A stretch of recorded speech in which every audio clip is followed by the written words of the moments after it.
Campbell. Okay, I'm gonna ask you to name some words to make a silly story. Then I'll doodle what you say. How does that sound? It sounds amazing! Okay, great! All right, let's get started. First, name any animal. A unicorn. Okay, a unicorn. Does this unicorn have lots of hair? It has hair that kind of curls and hair that kind of just goes straight down the middle. Okay, so we've got our head and we're gonna give it hair. Now tell me something that you wear. A cute little dress. What color dress do you think it would have? A rainbow dress. A rainbow dress. Let's put a little rainbow dress on our unicorn. All right, next I need an object. Ooh, a wheelie chair. A wheelie chair, like a wheelchair? Or just No. like a chair that has wheels? A chair that has a wheel. Okay, a chair that has wheels. All right, awesome. Let me hear you tell me a place that you can think of. Any place you can think of. Dollywood. Dollywood, okay. All right, we've got a unicorn with curly hair wearing a rainbow dress. We have a wheelie chair. We have Dollywood. All right, and the last thing I need from you is a food. Rice, beans, chips, and queso dip. Oh, wow. Okay, rice, beans, chips, and queso dip. Here we go.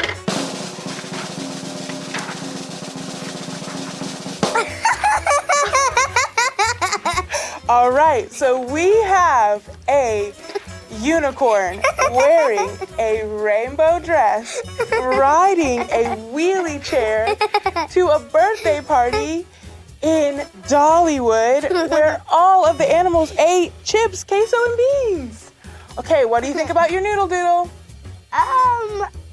It looks funny but amazing. Thank Funny you. but amazing. Funny but amazing. I'll take it. Exercise your brain by shouting out the answers to some brain teasers. What has a head and a tail but no body?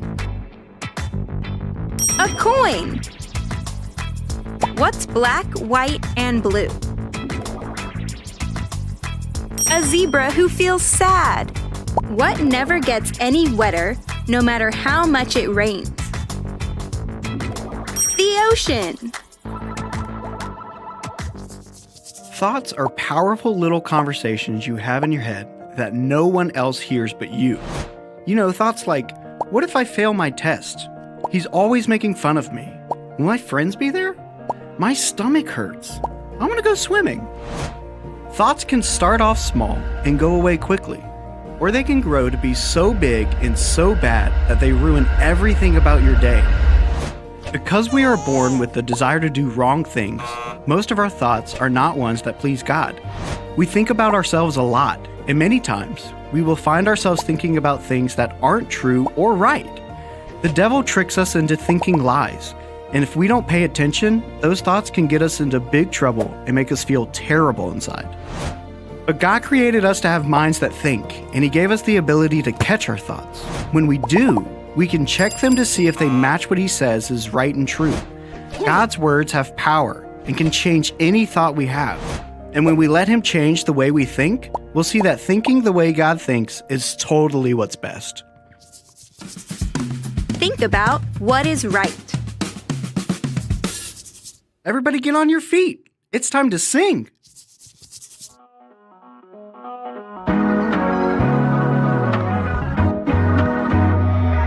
Don't live the way the world is. Don't live the way the world is. Let your way of thinking be completely changed. Don't live the way the world is. Don't live the way the world is. Let your way of thinking be completely changed. I can think, I can use my mind to think about what is good, think about what is right. I can think, I can honor God with my every thought. He is all I want. Don't live the way the world lives. Don't live the way the world is. Let your way of thinking be completely changed. Don't live the way the world is. Don't live the way the world is. Let your way of thinking be completely changed. I can think. about what is good. Think about what is right. I can think, I can honor God with my every thought. He is all I want. Do this, think that. The world has got a lot to say. Our God says that the way we think has got to change. Catch it, check it, see what God has got to say. Let Him change it. You'll see there is no better way. There is no better way. Don't live the way the world is. Don't live the way the world is. Let your way of thinking be completely changed. Don't live the way the world is. Don't live the way the world is. Let your way of thinking be completely changed. Don't live the way the world is. Don't live the way the world is. Let your way of thinking be completely changed. Completely changed. Great job. You can take a seat.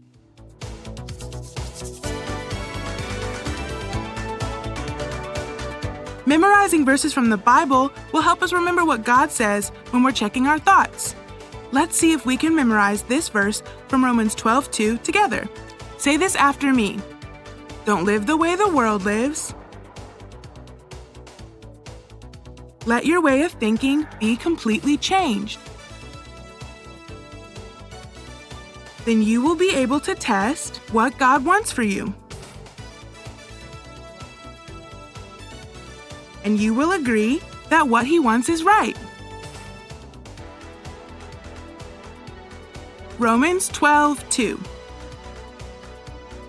Now let's see if you can remember it after we cover up some words. Don't live the way the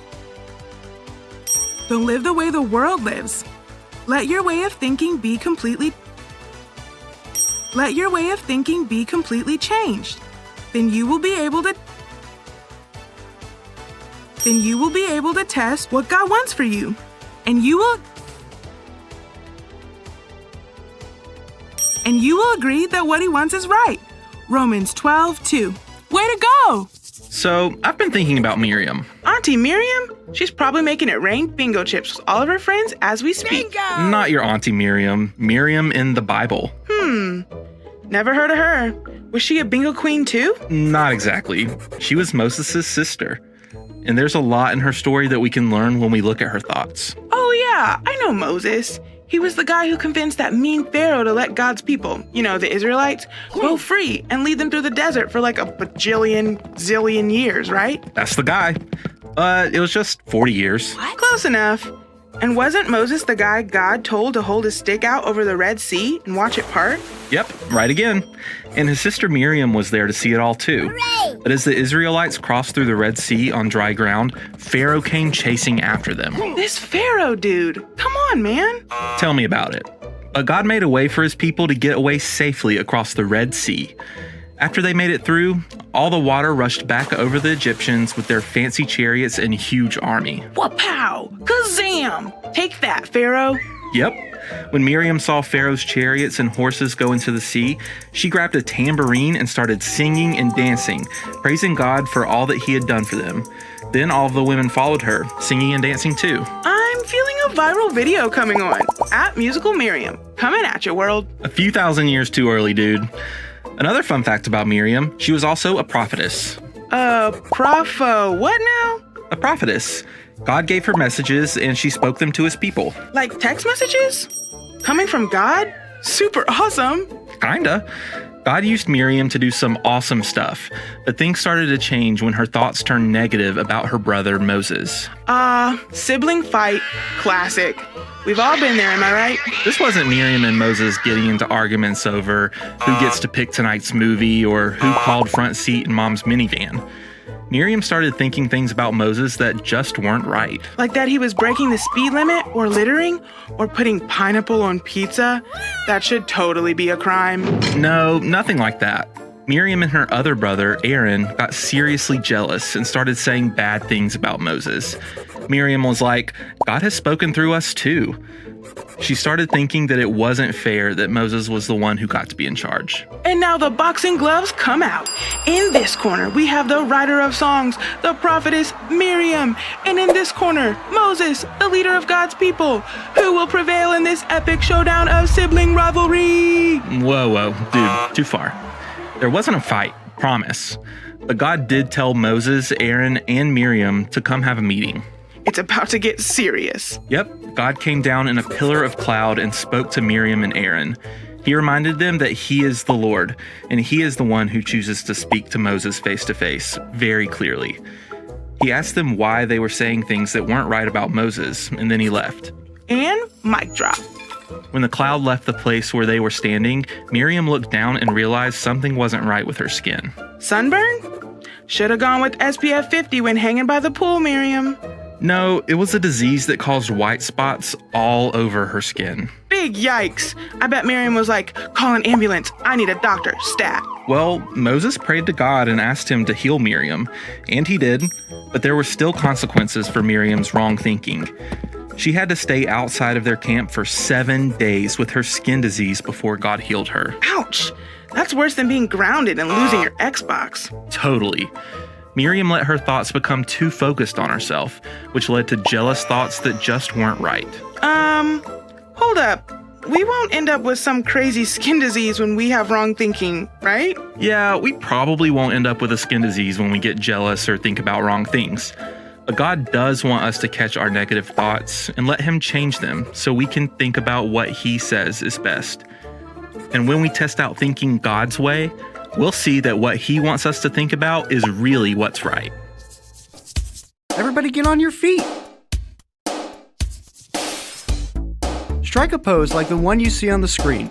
See if you can freeze and hold it before it's time for the next one.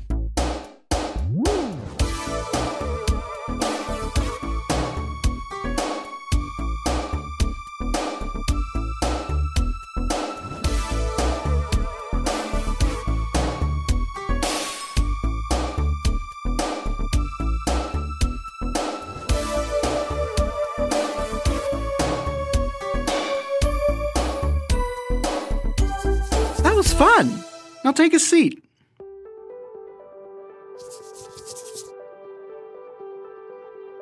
Meet Charlie.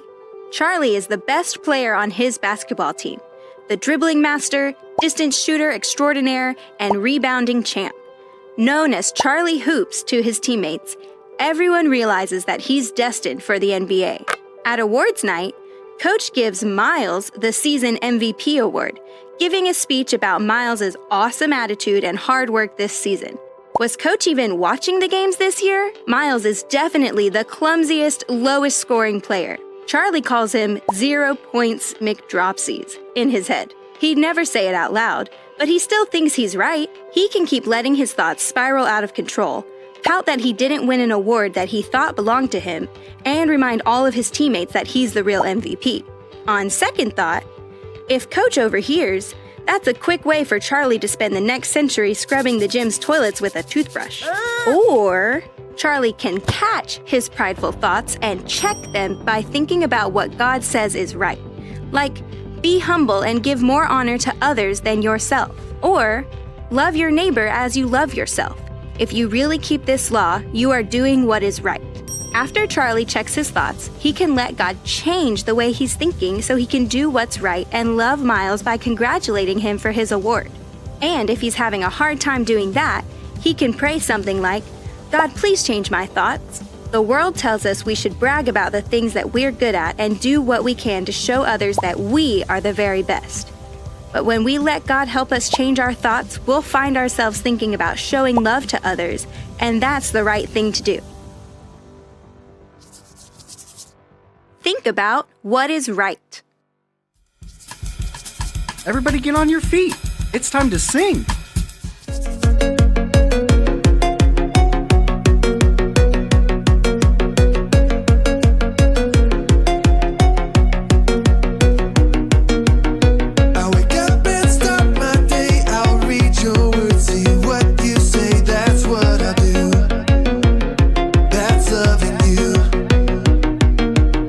When I don't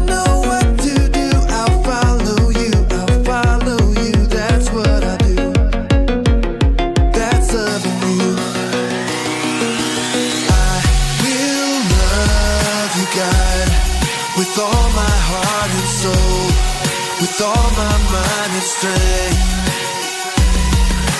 Will you show me, God, to love like you love me, so all the world will see? When things don't go my way, I'll talk to you, hear what you say, that's what I do. That's loving you.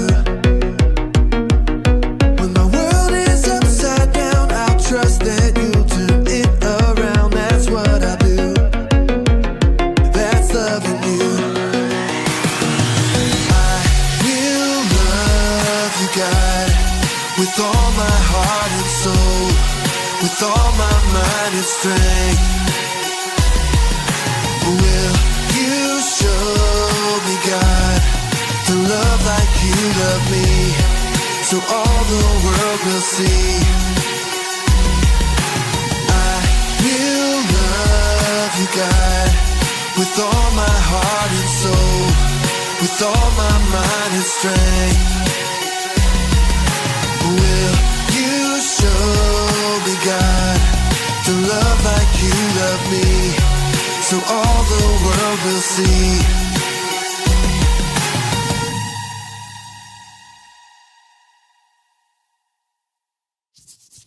Great job! You can take a seat.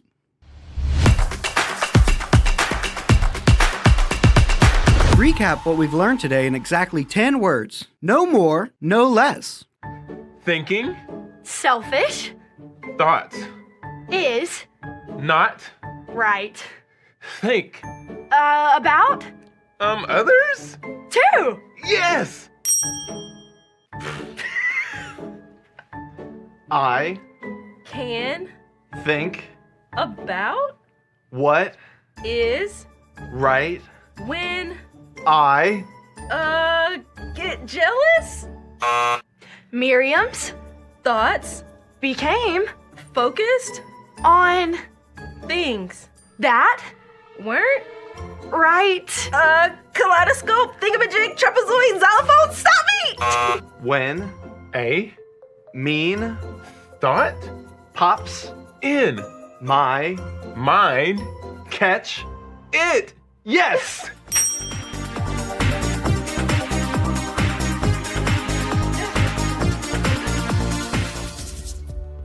Let's practice catching a thought, checking it, and changing it.